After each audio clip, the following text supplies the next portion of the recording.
कहा है कि वर्ष 2022 में हमारा देश स्वतंत्रता के 75 वर्ष का पर्व मनाएगा। स्वतंत्रता के पहले अनेक वर्षों तक हमारे देश में आज़ादी का जन्म, उसका एक लंबा इतिहास रहा है।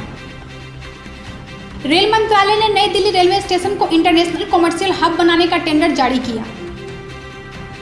रेल मंत्री पीयूष गोयल ने यूपी, बिहार समेत 9 राज्यों के मुख्यमंत्रियों को लिखी चिट्ठी, कहा पीएम कर रहे हैं निगरानी। भारत से तनाव के बीच भूटान, अरुणाचल प्रदेश की सीमा से अपने नागरिकों को हटा रहा चीन। कांग्रेस पार्टी 1 सितंबर से पूरे बिहार राज्य में चुनाव को देखते हुए वर्चुअल रैली करेगी।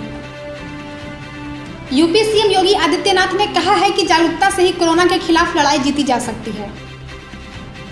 मध्य प्रदेश के सिवानी में 9 करोड़ की लागत से बना पुल उद्घाटन से पहले ही नदी में बहा।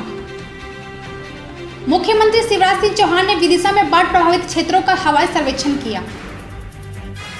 उड़ीसा में हीराकुंड बांध के 46 गेटों के खोले जाने के बाद कटक के मुंडुली बराज के पास महानदी का जल स्तर बढ़ा। अनलॉक 4 में हरियाणा ने सोमवार और मंगलवार को बाजार बंद रखने का आदेश वापस लिया। बिहार के स्वास्थ्य मंत्री के आवास के बाहर एएनएम नर्सिंग की महिलाओं ने विरोध प्रदर्शन किया। यूपी में आगरा दिल्ली रूट पर एक मालगाड़ी की 4 बोगियां पटरी से उतरी। रेल ट्रैक क्षतिग्रस्त होने से दिल्ली आगरा रेल यातायात बाधित।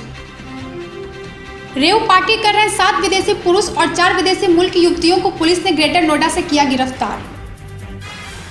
भारत के सबसे अनुभवी तेज गेंदबाज ईशांत शर्मा ने बताया इंटरनेशनल क्रिकेट से जल्द लेंगे संन्यास। तमिलनाडु के रामनाथपुरम जिले के वलिनोकम तट पर एक व्हेल शार्क मिली। कोयला वाले घरों को रोशन तो करते ही बच्चों का भविष्य भी संवारते हैं।